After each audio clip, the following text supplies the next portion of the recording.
It started on a humid Friday night, the kind that sticks to your skin and makes everything feel a little more electric, a little more dangerous. Ashley stood in the bedroom mirror adjusting the same red dress she swore she hated. She asked me 3 times how she looked, but not once did she really listen to my answer. She had already made up her mind about the night, and I was just a passenger dragged along for the ride. We pulled up to the party a little before 10, the music already pouring out of the open windows like a warning. I parked 2 blocks down because the street was packed. As we walked, Ashley moved a step ahead of me, not even bothering to match my pace. I noticed it then, but I pushed it away. Not tonight, I thought. Tonight we would drink, laugh, pretend the creeping distance between us was just a trick of the mind. Inside, everything smelled of spilled beer and cologne that was a little too strong. Faces blurred together in the heat and the flashing lights. She disappeared into the crowd almost instantly. I stood by the fridge pretending to scroll through my phone, pretending not to notice how she never once glanced back. 30 minutes in, I caught her on the patio laughing too hard at a joke someone else told. A guy I did not recognize leaned in too close, his hand lingering at the small of her back. I told myself it was nothing.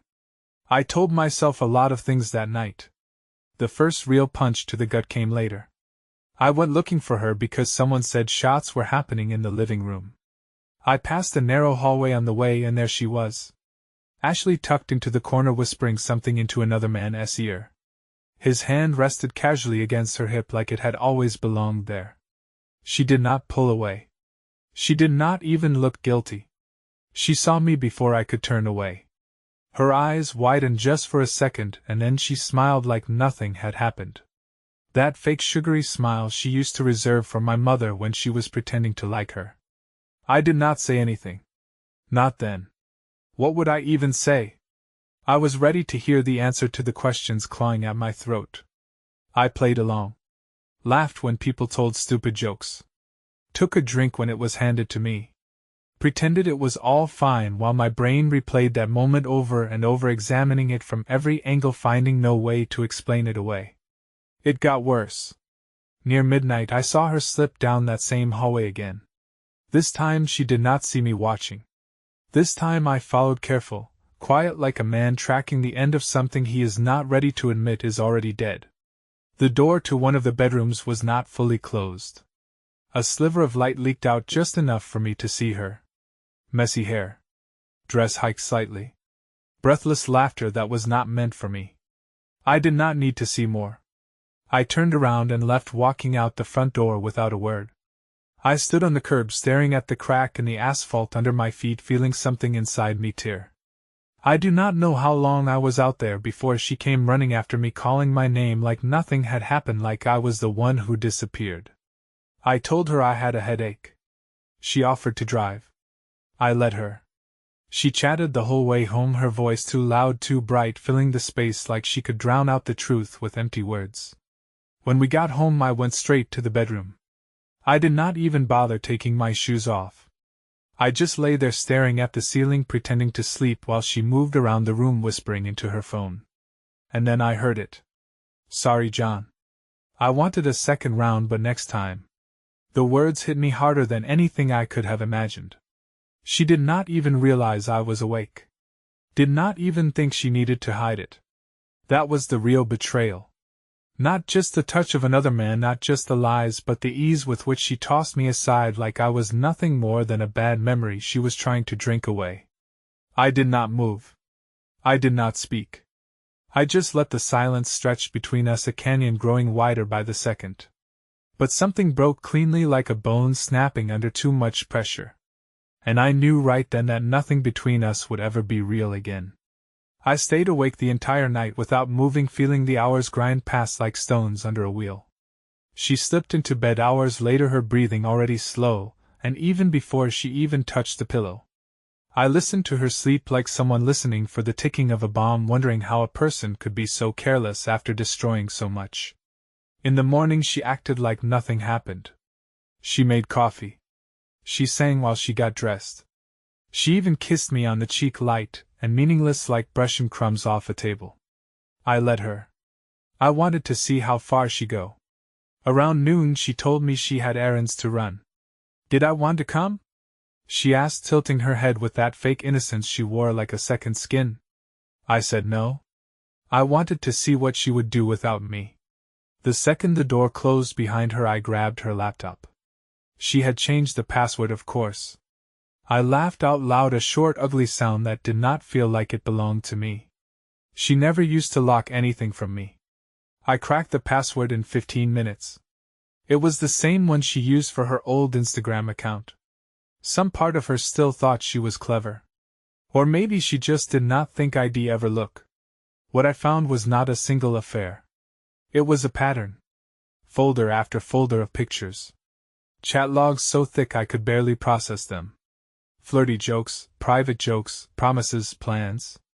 Different names, different faces, different nights.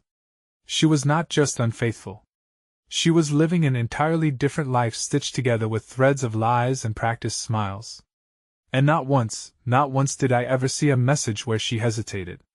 Where she seemed guilty. Where she mentioned me. It hit me like cold water. I was not even a thought in her mind when she betrayed me. I was not a roadblock. I was not even background noise. By the time she got home, I was standing in the living room with the laptop open on the coffee table. She came in swinging grocery bags, wearing sunglasses even though it was cloudy. When she saw me, she froze. Just for a second. Then unbelievably, she smiled. Hey babe. What's up? I did not answer. I just turned the screen toward her. Let her see it. All of it. Her double life illuminated in pixels and shame. She dropped the bags. Then burst open, oranges rolling across the floor like tiny, frantic witnesses. John, she said, voice trembling, but not with guilt. With anger. Why the hell are you going through my stuff? That was it? Not an apology. Not a tear. Just rage that I had caught her. I almost laughed again. Instead, I said, How many, Ashley? She shrugged. Actually shrugged like she was annoyed at the question. I do not know, she said. I lost count. The room tilted for a moment. I grabbed the back of the couch to steady myself. She watched me, arms crossed, tapping one manicured finger against her elbow. Impatient. Like I was taking too long to get over it. Look, she said, finally tossing her sunglasses on the table with a clatter. You've been boring for a long time, John. You never noticed anything. I needed something else. You were just there. The way she said it? Like I was an old piece of furniture she forgot she even owned.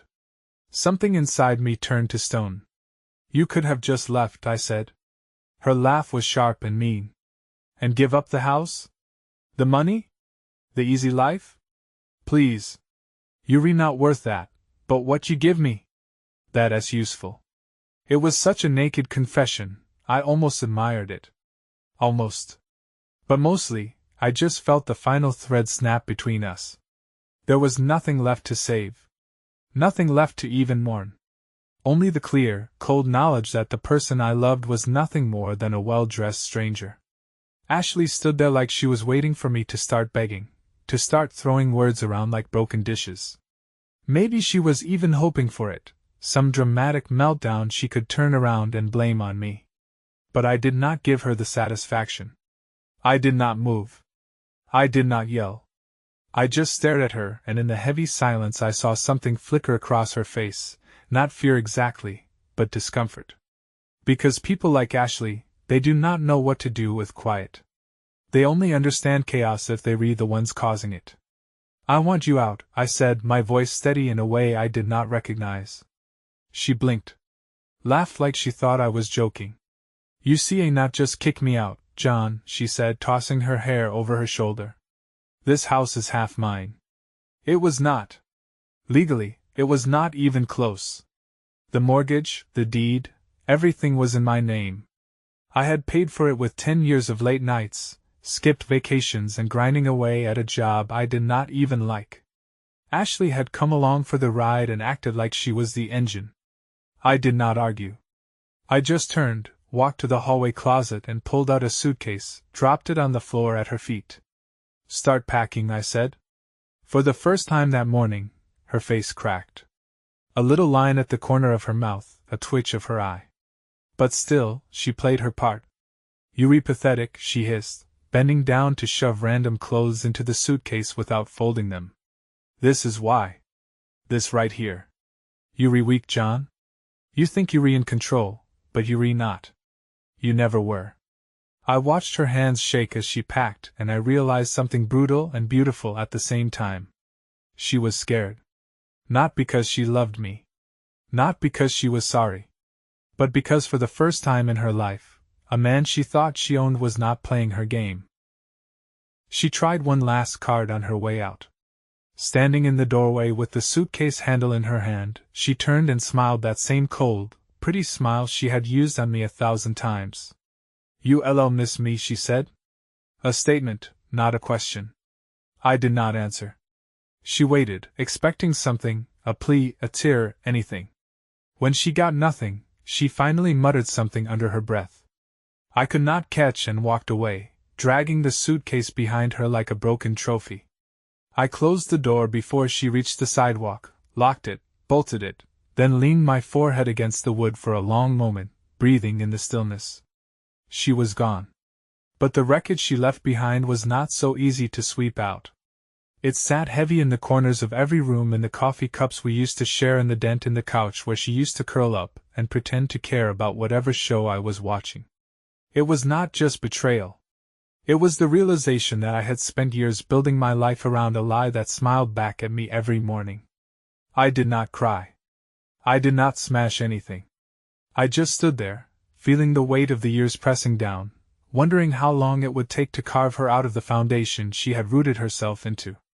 The first thing I did was strip the bed. I could not stand the thought of her scent on my sheets, in my pillows, weaving itself into my dreams like poison ivy. As I tore the fitted sheet off, something small fell out from under her pillow. A phone. Not her regular one, a second phone, one I had never seen. For a second I just stared at it stunned. Then I picked it up and powered it on. No password. She must have been too cocky to think she needed one. The screen lit up instantly with messages, calls, pictures, all from numbers I did not recognize. And it hit me. The betrayal I thought I understood was just the surface. What was buried underneath was going to be so much worse. The second phone sat heavy in my hand like it had a pulse of its own. For a minute I just stood there staring at the screen as if looking too closely might burn me. Then I started scrolling. It was not just random flirty messages like I half expected. It was detailed. Organized. There were schedules. There were payments. Different men, all saved under fake names: Mark Jim, Brandon Work, Alex Doctor, like she was not even trying hard to hide it. Each conversation a variation of the same game: meetups, hotel addresses, codes for who was paying, who was bringing what. Some were not even in this state. The worst part was not even the number of men. It was the way she spoke to them. Effortless. Like switching masks depending on the audience. With one she was sweet and helpless. With another wild and demanding. With another cold and controlling. And with all of them not once did she talk about having a husband waiting at home. In her world I did not exist. I found a message thread with someone saved as D, and it stretched back months.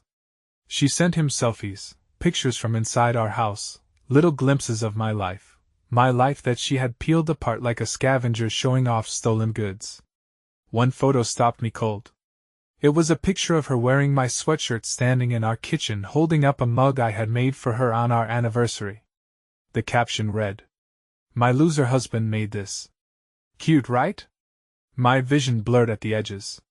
Not from tears. From sheer boiling disbelief. She did not just cheat. She humiliated me for sport. And then came the last blow, a pinned message at the top of the chat. A plan.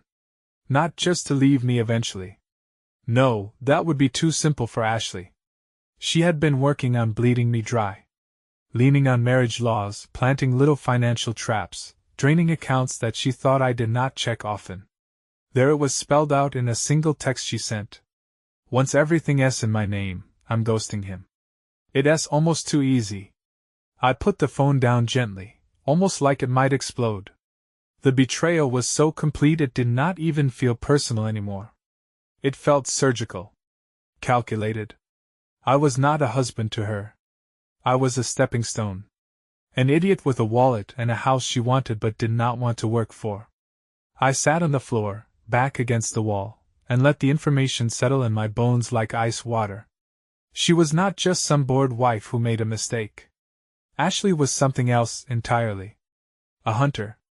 A parasite. And I had been her host. I spent the next hour going through my own accounts, documents, anything I could get my hands on. She had not succeeded, not completely. Not yet. But she was close. If I did not act fast, she was going to walk away with half of everything I built. And then, like a match struck in the dark, an idea lit up in my mind. I was not going to let her walk away smiling. No. Ashley wanted to play games? Then I'd give her the best game of her life. Only this time, I was going to be the one setting the rules. By the time Ashley's suitcase wheels hit the sidewalk and she faded into the street, I already knew what I had to do. No shouting. No begging. No threats. Real revenge is quiet. It is patient. It tastes better when the person does not even realize they've been defeated until it is far too late. First, I made a list. Everything she thought she owned. Everything she thought she had control over. I mapped it out point by point like a general preparing for battle. Ashley had gotten comfortable. Too comfortable. She thought I was slow, passive, easy to manage. She did not realize passivity was a choice. When I was done making, I started with the bank accounts. The ones she did not know existed. The ones I had built over years of saving quietly. Because somewhere deep inside, I had always known she liked pretty things more than she liked people.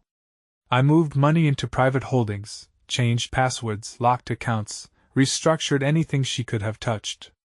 All legally. All invisibly. Then the house. It was not just in my name.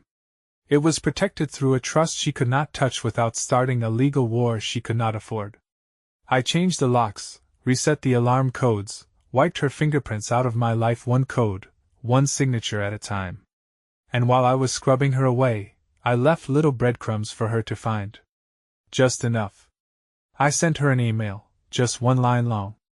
We need to discuss the settlement. I knew her. I knew how she'd read that. Settlement meant money. It meant assets. It meant, in her mind, that I was panicking. Preparing to hand her everything on a silver platter to avoid public embarrassment. Exactly what she wanted. The bait was set. Ashley replied within 10 minutes. Let us meet. Tomorrow. Lunch. No apology. No hesitation. Only calculation. I smiled at the screen, feeling that first small taste of real satisfaction burn its way down my throat like whiskey. The next day, I chose a quiet restaurant. Somewhere public enough to stop her from throwing a scene when things started slipping through her fingers. I got there early, waited in the corner booth where I could see the door. Ashley arrived exactly 7 minutes late. Just like she was auditioning for a reality show. Oversized sunglasses. A tight dress 2 sizes too small. Heels sharp enough to stab a man's pride to death. She slid into the booth across from me like a queen taking her throne. So she said, peeling her sunglasses off and setting them on the table. Let us talk about how much this is going to cost you. I looked at her for a long moment, really looked. And I realized that whatever I had loved about her was already dead long before that night at the party. Maybe it had never been real at all. You rewrite? I said, keeping my voice level. Let us talk numbers. She smiled. A slow, lazy smile. Thinking she had already won. I slid a folder across the table. Inside were copies of all the documents she had unknowingly signed during our marriage. Disclaimers, waivers, property agreements. All perfectly legal. All perfectly binding. Ashley flipped through them. Her smile starting to falter, as she realized what she was looking at. She got to the last page, the one showing that not only was she not entitled to anything she thought she was, but she also owed me for debts she had quietly built up on shared credit lines. Her face strained of color. "This is not..." she started. "It is," I said calmly, cutting across her words like a knife through silk. "You should have read what you signed, but you were always in such a hurry to get to the next shiny thing." "Were not you?" She stared at me, stunned for the first time in as long as I could remember. "You see I not do this," she hissed under her breath. I starting around to see if anyone was watching. "I'm not doing anything," I said, leaning back in my seat. "You did this." I stood up, left the 20 on the table for the coffee I did not drink. And before I walked out the door, I looked back once. Not at the woman I married, but at the stranger she had become. Ashley sat there clutching the folder like it was a grenade. She did not know how to disarm her mouth, opening and closing like she was trying to find the right combination of lies to drag me back. But it was too late. The game was over and I was not playing anymore. I did not hear from Ashley for 2 full days after the restaurant, 2 days of pure ringing silence. Like the world had taken a breath and was waiting to see what she'd do next. I was not stupid. I knew that silence was not surrender. Ashley was the type who mistook losing for a delay. The type who thought if she screamed loud enough or played the right sympathy card, someone would come clean up her mess. On the 3rd day, the messages started. First, a long text about how she had made mistakes, but we could work through this. No mention of the lies. No mention of the betrayal. Just a vague apology designed to fish for a second chance she did not deserve. I did not answer. The second message came a few hours later, colder. She accused me of manipulating her, of trapping her. Said she could drag me through court and ruin my reputation. Still, I did not respond. That night, there was a knock at the door. I watched through the peephole as she stood there, drenched from the rain, hair plastered to her face, makeup running in dark streams down her cheeks. It would have looked tragic if I did not know the kind of performance she was capable of. She knocked again, louder. John opened the door. She said, voice shaking just enough to sound pitiful, but not enough to sound real. "Please." I did not move. I let her stand there, let her feel the weight of being on the outside for once. Finally, after 10 minutes of pacing and muttering, she left. I stayed up late that night, not because I was afraid she'd come back, but because I needed the reminder that survival is not a moment. It's a choice you make over and over again. Every time the past comes knocking, you choose not to answer. The next morning, I found out she had gone to some of our mutual friends. Started spreading stories. Twisting the truth. According to her, I was a controlling husband. A cold, unfeeling man who neglected her, who forced her to seek comfort elsewhere. It was almost funny in a sick way. Ashley had always been good at wearing masks. Now she was just sewing new ones as fast as she could, hoping one would stick. But people were not buying it the way she expected. It turned out that while Ashley was good at fooling people in small doses, she was terrible at sustaining the illusion. The friends she leaned on started to back away, realizing the picture she was painting did not match the woman they knew or thought they knew. By the end of the week, the invitations dried up. The calls stopped coming. She had torched her own world without even realizing she was holding the match the whole time. And then came the real twist. A letter. Delivered by hand. From a lawyer. Ashley was trying to contest the agreements. Trying to claw back whatever scraps she could get. It was a move born of desperation, not strategy. I met with my own lawyer that afternoon, an old family friend named Patrick who had seen more ugly divorces than I could count. He read the letter, then looked at me over the rim of his glasses. "She's drowning," he said simply. "Let her." We prepared the response carefully, brick by legal brick, making sure there were no cracks for her to squeeze through. By the time it was ready, Patrick slid the papers across the table toward me. "You're about to watch her tear herself apart, trying to climb out of a hole she dug with her own hands," he said. "You sure you're ready for that?" I did not even hesitate. "I'm ready," I said. Because what Ashley never understood What she was about to learn the hard way was that some men do not fight with fists, or with rage. Some men fight by enduring. By standing so still, the storm breaks itself, trying to move them. I signed the papers. My name smooth and steady on the line. And I waited for the next storm she was about to unleash. Because if Ashley thought the worst was over, she had not even seen the beginning yet. The response hit Ashley harder than I expected. It did not just close the door, it bolted it, bricked it up, and erased the path back to me completely. She did not go quiet this time. No, Ashley lashed out. 3 days after the papers were served, she showed up at my work. I caught sight of her reflection in the glass doors first, a flash of too bright lipstick, a storm of messy hair before she barged into the lobby like she still had the right to walk into my life whenever she pleased. The receptionist froze, wide-eyed as Ashley demanded to see me. Not asked, demanded? I stepped out of my office and met her halfway, my voice low and controlled. You see I not be here, I said. She did not even blink. She was past pretending now. You think you're going to humiliate me? She hissed, her voice just low enough to stay out of earshot of the curious glances from my coworkers. You think you can just erase me like I'm nothing? You did that yourself, I said, keeping my face calm even though my blood was hammering in my ears. Ashley stepped closer, her hand grabbing the sleeve of my shirt. You loved me once, she said, her voice breaking around the edges. You see not tell me that was not real. I looked down at her hand, then back at her. I loved who you pretended to be, I said.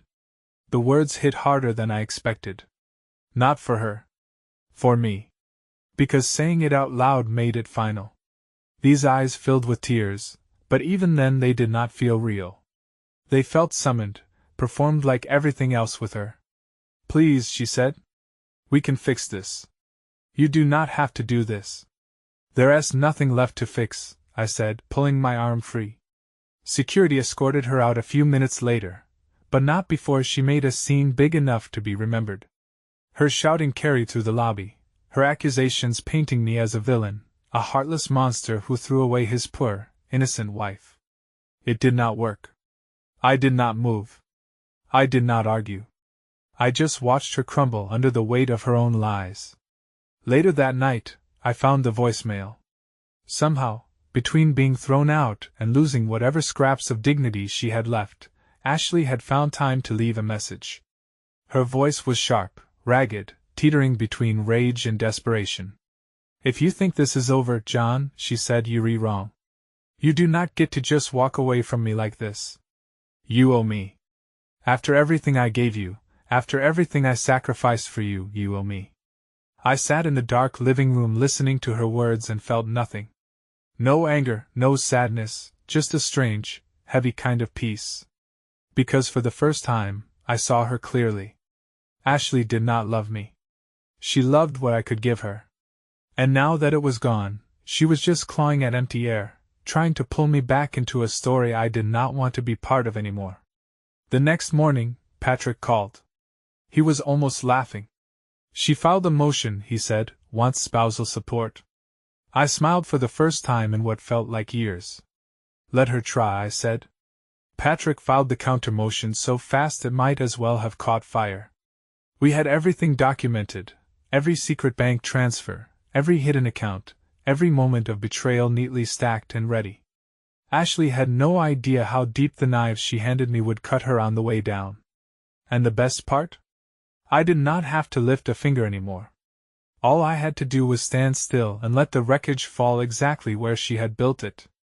She was falling fast. The court date was set. Ashley did not even try to hide her panic anymore. The night before the hearing, she showed up again, not at work this time, but outside my house. I caught the flash of her car's headlights cutting across the front lawn, reckless, desperate. I did not open the door.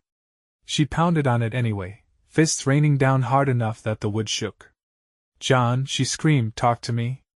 You coward. The neighbor's lights flickered on across the street. Curtains twitched. People were watching. Ashley did not care any more about pretending to be composed. She had blown through pride and landed somewhere lower, somewhere ugly and raw. I stood just inside the door, out of sight, listening. The part of me that used to ache for her, that used to want to fix whatever was broken, was silent. There was nothing left to fix. Only ruins. After 15 minutes, she gave up. Her voice cracked, her fists slowed, and then she stumbled back to her car and drove away into the dark, taillights flaring like a dying heartbeat. The next morning at court, she tried a different tactic. Ashley showed up looking like a ghost of herself, a hairpin too tight, makeup heavy and cracked under the courthouse fluorescence. She clutched a tissue like it was a life vest, dabbing at imaginary tears. When the judge asked for her statement, she stood trembling hands unfolding a piece of paper she never looked at once. "I gave everything to him," she said, her voice thin and cracked. "I was a good wife. I supported him through everything, and now he is throwing me away like garbage." For a second, the courtroom went still. And then Patrick stood. He did not raise his voice. He did not even sound angry. He just began laying out the evidence. Document after document. Picture after picture. Messages. Payments. Accounts. The second phone. The truth piled up faster than she could react. I did not look at her while it happened. I kept my eyes on the table in front of me, hands folded steady. When Patrick was done, there was nothing left for her to hide behind. The judge did not even need time to think. Ashley's petition for support was denied. Her financial games were exposed. Her credibility shredded. And me? I walked out of that courtroom free. It did not feel like victory. It felt like a funeral. Not for Ashley, but for the version of me that had once loved her. Outside the courthouse, she caught up to me one last time. Her hand closed around my wrist, nails digging in. "John," she whispered, voice shaking. "Please do not leave me like this. I'll be better. I swear." I looked at her hand, at the desperation clawing through her voice, at the way she still thought she could pull me back with the right mix of promises and tears. And I said the only thing left to say: "You already left yourself."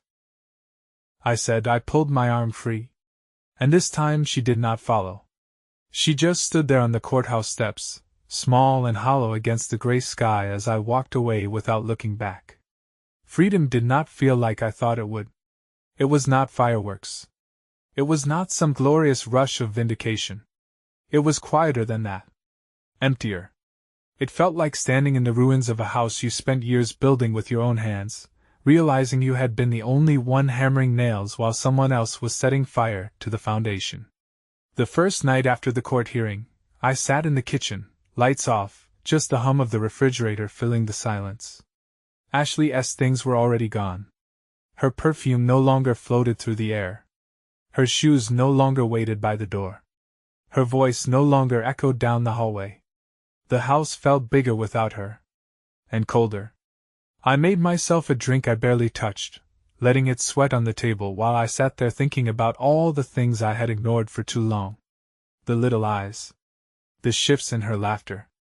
The way her affection had turned mechanical, like she was flipping a switch instead of feeling anything real.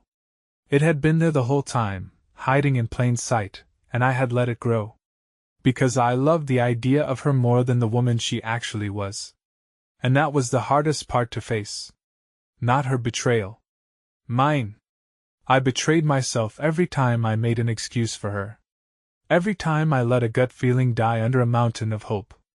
It was not about forgiveness. It was about recognition. About finally seeing things as they were, not as I wished them to be. The next morning I got up early. Cleaned the house top to bottom. Not because it needed it, but because I needed it to scrub her fingerprints out of the places she used to touch. I threw out the sheets we used to sleep on. Tossed the coffee mugs we bought together. Read the playlists she made. I was not angry anymore. I was not sad either. I was just clearing space. Making room for something better. Maybe something as simple as peace. Maybe something bigger. It did not matter yet. For the first time in years, my life did not orbit around someone else's needs, someone else's lies, someone else's endless hunger for more. It was mine again. All mine. I went outside, stood barefoot on the cold concrete of the back porch, staring up at the early morning sky. It was overcast. No stars. No moon. Just a heavy blank canvas waiting for something new to be painted on it. And for the first time in a long time, I did not feel afraid. I felt ready. It's strange how pain teaches you things happiness never could. In the weeks after Ashley was gone, I started noticing the quiet in ways I never had before. It was not empty. It was not lonely. It was clean.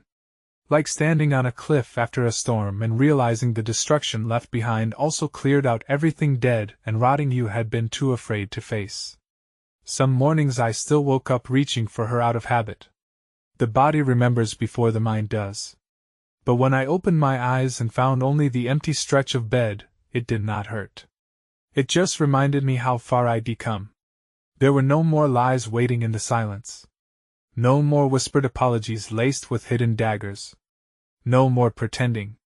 I rebuilt my life the way you fix a house gutted by fire, slow, deliberate, brick by honest brick. I did not rush to fill the spaces she left behind. I did not jump at the first hand offered in comfort. I stayed still. I learned how to be alone without being lonely. I learned that loving the wrong person does not make you a fool. But staying after you know it as wrong? That does. And I was not a fool anymore. Ashley tried to reach out once more, a letter this time mailed without a return address. Pages of apologies, excuses, rewrites of history where she was the victim and I was the villain who abandoned her. I did not read it past the first paragraph. I did not need her version of the story anymore. I knew the truth. And that truth was not a scar. It was armor. If I could survive loving someone who hollowed me out and still find my way back to myself, then there was nothing ahead of me I could not face. So if you rereading this, if you standing where I once stood broken and lost and wondering how you did not see it sooner, hear me. You do not owe loyalty to someone who feeds on your forgiveness. You do not owe understanding to someone who used your love as currency. You do not owe pieces of yourself to someone who would trade them away for a cheap thrill the second you were not looking. You owe yourself the chance to be free, to heal, to grow, to build something stronger from the ashes. Leaving is not the hard part. Believing you deserve better, that's the war. And winning it starts the moment you stop waiting for the apology that will never come.